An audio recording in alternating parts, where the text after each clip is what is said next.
Fala pessoal, tudo bem? Vamos começar então o capítulo 4, né? Capítulo 4 de 1 Samuel. E eu quero te contextualizar direitinho em qual ano que isso aconteceu. A gente tem aqui, ó, os dias de Jesus, né? E aqui a gente tem quando que aconteceu aproximadamente o capítulo 4 que a gente está estudando agora na Bíblia. E ele aconteceu por volta aí de 1070 antes de Cristo, ok? E a Bíblia diz, termina no capítulo 3 falando sobre o que aconteceu, né, com a história de Ana, a família de Eli, e que Samuel então teve o chamado como profeta, ali ainda já desde criança, tal. E aí a Bíblia diz aqui no primeiro versículo do capítulo 4 que a palavra de Samuel se espalhava. Eu vou pegar um marca-texto aqui. Olha aqui que legal. Pera aí, vamos lá. A palavra de Samuel se espalhava e era respeitada em todo Israel. Foi assim que terminou o capítulo 3 e agora começa o capítulo 4 da mesma forma. E olha que interessante, a gente terminou esse contexto, né, de apresentar essas famílias, de contar a corrupção que estava acontecendo lá, espiritual da família de Eli, do povo de Israel, e a Bíblia relata aqui no verso 2 que os filisteus eles organizaram sua frente de combate em linha para enfrentar Israel, né? Essa era uma questão que estava acontecendo, uma batalha entre os filisteus e o povo de Israel. E Israel foi derrotada pelos filisteus. Aí entra uma questão, né? Por que que Deus permitiu que isso acontecesse? A gente já vai entender. Mas Israel foi derrotado. E não só isso, 4.000 homens morreram nesse campo de batalha, né? É, teve essa batalha e os israelitas que sobreviveram correram lá para Siló, né, para contar o que tinha acontecido. Eles chegaram no acampamento, né, e eles foram falar, e os anciãos e os líderes de Israel, porque naquela época você tinha o profeta, né, você tinha o sumo sacerdote, mas além disso você também tinha os anciãos do povo de Israel, que era quem? Eram os líderes das tribos que se reuniam, né, e eles tinham lá as suas reuniões, os seus conselhos, tomavam algumas decisões, e lá eles se indagaram.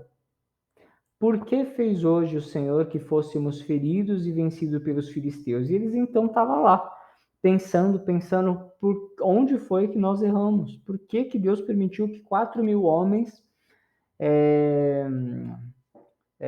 morressem? Por que que a gente perdeu a batalha? O povo de Israel estava completamente cego, assim, não estava discernindo espiritualmente as coisas que estavam acontecendo entre eles, né? Porque em nenhum momento você vai ver nesse capítulo os líderes do povo de Israel, os anciãos, falando assim, gente, será que isso está acontecendo porque o povo, a gente se rebelou contra Deus e a gente está em desobediência e por isso Deus não está prevalecendo na guerra com os nossos guerreiros? Será que é essa a questão? Não, eles não tiveram essa essa luz. Eles não tiveram esse entendimento. O entendimento deles foi muito pelo contrário. Eles falaram: olha, vamos fazer o seguinte. Alguém levantou a mão e falou assim: eu tenho uma sugestão. Qual que é a sua sugestão? Ele falou: olha, a conclusão que eles chegaram. Vamos a Siló buscar a arca de nosso Deus e que venha para o nosso meio e nos livre das mãos dos inimigos. Então imagina, eles tiveram a ideia de que, olha, vamos em Siló, onde ficava o templo, e daqui a pouco eu explico isso aí. Vamos pegar a Arca da Aliança que está lá, que era símbolo máximo da presença de Deus. Vamos colocar a Arca da Aliança no acampamento e a gente vai resolver. Acho que muito dessa ideia teve por inspiração por exemplo, quando o povo de Israel foi conquistar Jericó, né? Antes deles entrar em Canaã, eles deram a volta em Jericó e foi com a Arca da Aliança, eles deram 7 voltas, né, ao redor e venceram e destruíram as muralhas. Então, de repente, o povo ali, os anciãos, tiveram a ideia, falaram assim, olha, já aconteceu isso no passado, a gente teve essa atitude e a gente venceu. Só que eles não pensaram num detalhe. Aquilo tinha acontecido com orientação de Deus. Deus tinha dado as orientações, tinha conduzido toda a situação de como deveria acontecer. Dessa vez, não. Eles tomaram a atitude de, vamos fazer isso, e ponto, acabou. Em nenhum momento teve, inclusive, o principal pensamento de que onde nós erramos. O pensamento foi onde Deus errou. Por que que isso aconteceu? Então, eles colocaram a arca, eles queriam levar a Arca da Aliança lá para a batalha. Na primeira batalha, morreram 4.000 pessoas. Será que ia ser diferente agora? Vamos ver aqui. E detalhe, quem levou a Arca da Aliança, juntamente, os 2 filhos de Eli. Quem? Ofni e Finéias, que a gente viu nos capítulos anteriores. Eles acompanhavam a Arca da Aliança. Assim que a Arca da Aliança do Senhor chegou ao acampamento, todo Israel começou a gritar, né? Eles ficaram muito felizes. Eles ficaram muito felizes de ver a Arca da Aliança, né? Aquele símbolo da presença de Deus. Mas eles não estavam entendendo onde eles estavam se metendo, né? E eles ficaram tão felizes, que os filisteus, quando eles ouviram essa brado de vitória, né, por parte do povo de Israel, eles também tiveram medo. E eles ficaram com medo porque os filisteus pensaram assim: peraí, esse povo aí no passado aí, eles derrotaram os egípcios, que era a superpotência mundial, né, naquela época. Então, eles falaram, peraí, agora o Deus deles está junto. Vamos ver isso na Bíblia? Olha aqui. Grande temor tomou conta dos filisteus, que comentavam entre si. Olha o que eles comentavam. Deus veio ao acampamento dos hebreus. Ai de nós, né? E eles ainda falaram assim, são os mesmos deuses que feriram os egípcios. Ou seja, eles tiveram esse medo. Só que ao mesmo tempo que eles tiveram esse medo, eles também, os homens, né, de guerra lá, eles pensaram assim, não, gente, vamos ser fortes, ó, filisteus. Vamos lutar. Vamos lutar, lutar e bravamente, né? E aí eles foram para a luta. Eles foram para a luta. E a Bíblia diz que foi um verdadeiro massacre, porque o povo de Israel perdeu mais uma vez a luta e agora perderam feio. A Bíblia diz que foram 30.000 homens, 30.000, cadê? 30.000 que morreram nesse massacre. Israel acabou sendo vencida. E a Bíblia também diz que Ofni e Finéias, que eram os filhos de Elis, foram mortos, porque isso já tinha sido profetizado, lembra? E eles também pegaram a arca da aliança, os filisteus pegaram a arca da aliança. Essa batalha aconteceu num lugar. E que lugar aconteceu isso, né? Essa batalha. Essa batalha aconteceu com um povo. Esse povo, quem era esse povo? Esse povo eram os filisteus. E eu vou mostrar aqui para vocês.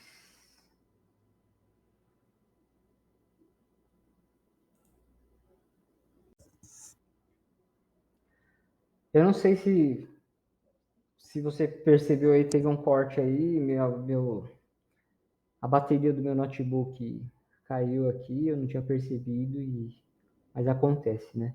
Não é ao vivo, é gravado, mas para mim é ao vivo, então vocês me desculpem. Então eu estava falando assim que a batalha que estava acontecendo era entre Israel e os filisteus, né? E onde que isso, na geografia, mais ou menos acontecia? A questão do tabernáculo, e isso é interessante a gente saber, é o quê?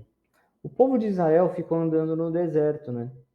Saíram lá do Egito, aí eles acharam que eles já iriam entrar na Terra Prometida logo de cara, mas por conta de desobediência, eles ficaram então 40 anos lá andando em círculo no deserto, resumidamente.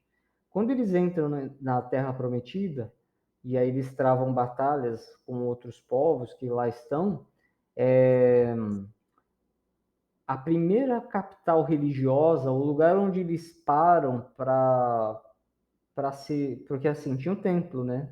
O tabernáculo que Moisés tinha orientado Deus tinha orientado a construir e Moisés construiu, aquele tabernáculo que ele desmontava e montavam, que era móvel. Esse tabernáculo, quando eles chegam na Terra Prometida, que é Canaã, eles chegaram no lugar, né? E aí onde que eles vão montar? Eles montam em Siló. E Siló, ela se torna, por muitos anos, a capital de Israel, do povo de Deus. E muito antes de Jerusalém, inclusive. Então, você tem aqui no teu lado esquerdo aqui, você tem onde que era Siló, tá? E aqui você tem, no lado direito, onde que ficava os filisteus, né? Que era mais próximo aqui do lado do mar Mediterrâneo. Só para você contextualizar essa questão de Siló, que eles mandaram buscar a arca de lá para brigar com os filisteus. E os filisteus, eu tenho aqui um desenho também de mais ou menos como é que era as roupas deles, né? O estilo o costume da época, né? De lanças, de armadura, era mais ou menos esse aqui, tá? Quando eles tomaram essa decisão, então, de pegar a Arca da Aliança e levar para a batalha, a Bíblia conta que não foi uma decisão muito boa. Embora, quando o povo, os guerreiros, né, eles viram, era uma outra batalha já, né? Eles estavam se preparando para uma outra batalha. Quando eles viram a Arca da Aliança, a Bíblia diz, ó, que, olha aqui, vamos lá. Assim que a Arca da Aliança chegou, do Senhor chegou ao acampamento, todo Israel começou a gritar tão alto que o chão ao redor estremeceu. Ou seja, eles ficaram muito felizes, assim, muito eufóricos, porque para um israelita, a Arca da Aliança era símbolo da presença de Deus, né? Então Deus está aqui. A gente perdeu aquela batalha lá, mas agora Deus está aqui e a gente vai ganhar. Ponto, acabou. Os filisteus, inclusive, quando escutaram esse grito esse clamor, né, do povo de Israel, esse brado de guerra, eles ficaram meio com medo, né? Eles ficaram meio assim. E aí eles ficaram sabendo que, inclusive, a Arca da Aliança estava lá com o povo de Israel e eles ficaram um pouco com medo também. Olha aqui, olha o que eles falaram aqui. Deus veio ao acampamento dos hebreus. Ai de nós, ai de nós. E aí os filisteus ainda falaram assim: quem poderá nos salvar desses poderosos deuses? Ou seja, aquela fama de que o povo de Israel tinha derrotado a poderosa, o poderoso Egito, percorreu, né, por todo aquele território. E os filisteus sabiam dessa história, de várias histórias do povo de Israel, e agora eles se viram contra eles, né? Então eles imaginaram, poxa, a gente já matou 4.000, eles estão vindo com tudo. Inclusive eles vieram com a arca da aliança deles lá, o Deus deles está lá junto. Mas assim, inclusive, eles falaram assim, ó, são os mesmos deuses que feriram os egípcios com toda espécie de pragas no deserto. E eles concluíram, ó, sede forte, ó, filisteus, sede corajosos. Do lado deles, entre os filisteus, eles falaram, não, a gente tem que manter aqui, temos que acreditar que a gente vai ganhar, vamos para cima deles. E assim, resumindo a história, né? Eles conseguiram, vencer o povo de Israel. Olha o que a Bíblia diz, fala assim, os filisteus partiram para a luta e Israel acabou sendo vencida. E aí, ó, o massacre ainda foi pior do que aquele que foram 4.000. Agora fala assim, ó, o massacre foi enorme, horrível. Porque naquele foi 4.000 homens, ó, e agora Israel perdeu 30.000. Então, numa batalha foi 4.000, agora 30.000. E agora e com a Arca da Aliança, que eles achavam que ia resolver todos os problemas, né? Então os filisteus olha aqui, se apossaram da Arca de Deus, e Ofni e Finéias, os filhos de Eli, foram mortos. E aí se conclui aquela profecia que tinha sido dada nos capítulos anteriores, de que Eli sabia que os dois filhos dele seriam mortos no mesmo dia. E não só isso, a Arca da Aliança foi tomada.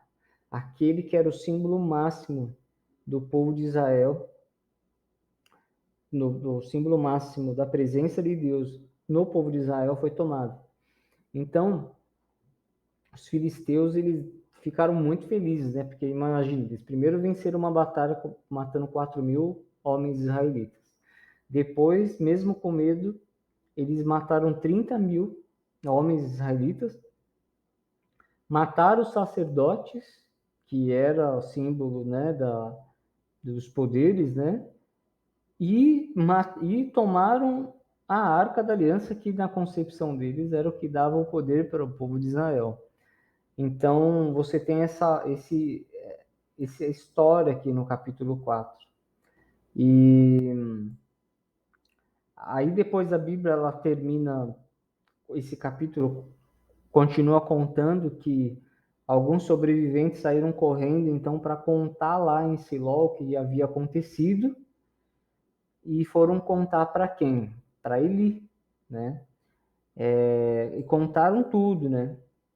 E aí falou assim, ó, e o homem, deixa eu aproximar aqui um pouquinho. Ó, e o homem deu a notícia. Israel teve que fugir dos filisteus, terrível carnificina. Fomos derrotados. E seus dois filhos, Ofni e Finéias, estão mortos, assim, na lata, né? Além de tudo isso, os filisteus tomaram a arca de Deus. E olha que interessante, Eli acho que já estava pressentindo que os filhos dele iam ser mortos, né? Naquela situação.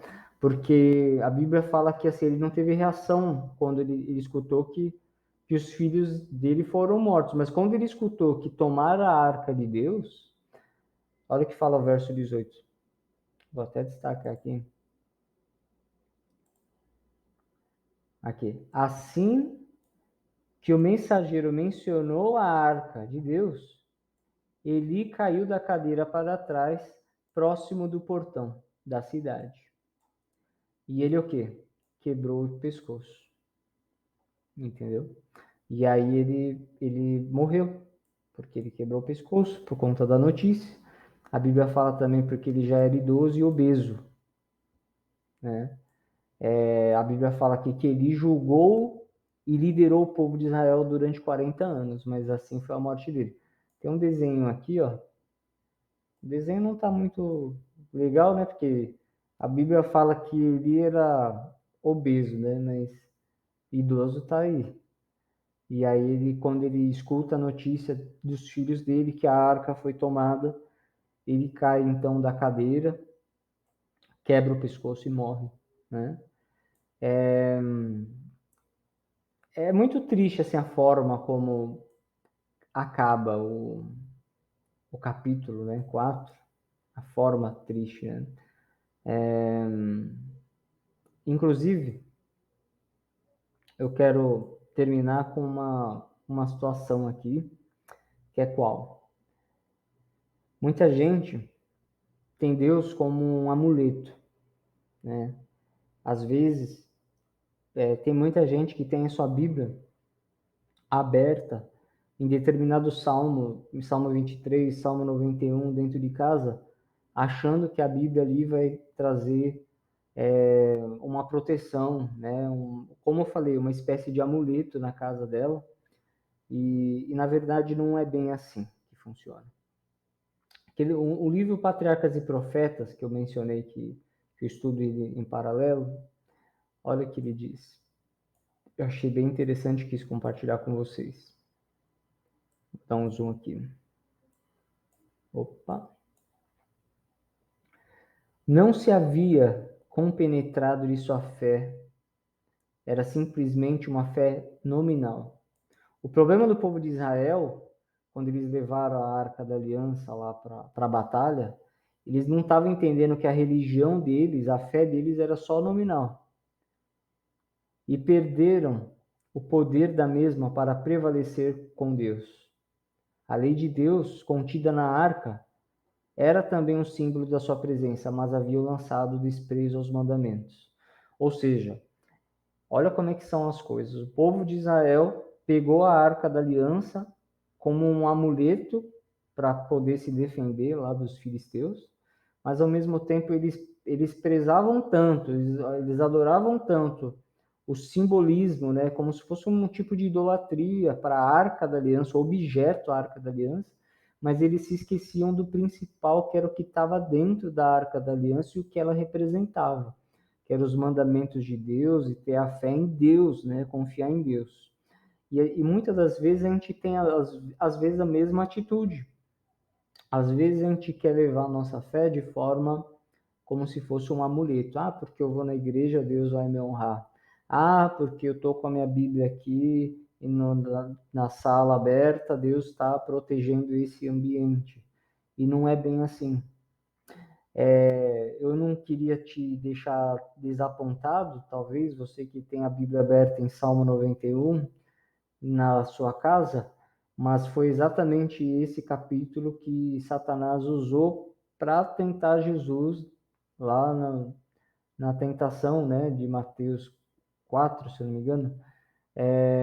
Ele usou o Salmo 91, ou seja, não tem problema nenhum. Para Satanás não tem problema nenhum você deixar a Bíblia aberta, porque ele conhece a Bíblia toda, né? Então não é o fato de ter uma Arca da Aliança, ter essas aparências de santidade no seu lar, na sua vida, que vai trazer bênçãos na sua vida, que vai te trazer a salvação. A única coisa que vai te garantir a salvação, que vai te trazer uma vida abençoada nos caminhos de Deus, e quando eu falo caminho abençoado, não quer dizer que você não vai ter problemas, quer dizer que você, além dos problemas, você vai ter uma vida eterna, você vai ter Deus na sua vida. Isso depende mais da consideração que você tem pelas coisas essenciais e não por aquilo que são meramente objetos, né? O que é a igreja para você? É um mero templo? É um mero lugar? O que aquilo te traz? Por que você vai à igreja? Por meramente uma religião nominal? Você encara a igreja como se fosse a Arca da Aliança? Por que você está entendendo onde que eu quero chegar com isso? Então a gente tem que prestar atenção os concílios que a Bíblia diz com essa questão. Então, aqui no capítulo 4, ele termina com essa situação, e no verso 22, eu quero ler o verso 22 aqui para vocês, que é o último versículo do capítulo 4, e fala assim: a glória foi exilada de Israel, porque a arca de Deus foi tirada. Então, dentro desse contexto, termina o capítulo 4, com um verdadeiro desastre do povo de Israel em decadência total, total, de desobediência, de atitudes precipitadas, sem orientação de Deus, tendo Deus como um amuleto, enfim. Então, Deus conduziu essa situação, permitiu que acontecesse isso para conseguir inverter a situação depois. E a gente vai acompanhar isso nos próximos capítulos, ok? Como uma dica, gente, eu achei legal, eu assisti um vídeo do irmão Rodrigo Silva, né? Ele que é pastor, ele que é arqueólogo, ele tem um vídeo muito legal, dica de vídeo, hein? Olha aqui. A dica é, você procura no YouTube, isso aqui, ó, o Santuário de Siló, Rodrigo Silva. Ele vai te abrir essa tela aqui, eu não vou pôr play aqui, às vezes até mesmo por conta do YouTube não derrubar o meu vídeo, por conta de dar play, embora eu gostaria muito de compartilhar um pedacinho para vocês verem, mas se você quer entender melhor essa cidade de Siló, onde o tabernáculo era, onde ficava antes, né? O Rodrigo Silva explica muito bem, infinitamente melhor do que eu, é isso aí. Bom, gente, espero que vocês tenham gostado e você já sabe, eu vou, na medida do possível, né? Eu vou gravar outros capítulos. Eu não prometo que os próximos capítulos vão ser um vídeo por capítulo. Às vezes, dependendo da demanda e das coisas que Deus me impressiona sobre aquilo, eu vou, de repente, agrupar alguns capítulos e passar num vídeo só. Mas a gente vai caminhando e vai compartilhando esperança, né? É, novamente, eu encerro pedindo para que você compartilhe esse vídeo com uma pessoa só, pode ser um amigo, um parente, uma pessoa que você consiga levar a esperança, levar a palavra de Deus, já vai ser muito bom e Deus vai se agradar muito disso. E assim, você tem que ter o seu momento de meditação. Como eu sempre falo, não dependa de vídeo, não dependa das outras pessoas. Você tem que ter o seu momento de intimidade com Deus, tá bom? Espero que esse vídeo tenha sido uma bênção na sua vida. Se foi, escreve aqui para mim nos comentários se esses vídeos estão te ajudando. Você pode também dar sua sugestão para melhoria, assim, de repente dar uma opinião. Tudo é válido, né? A gente está caminhando aqui juntos, é como se fosse vários leprosos juntos, né? E a gente tem que um ajudar o outro, tá bom? Fica com Deus e até o próximo vídeo. Amém?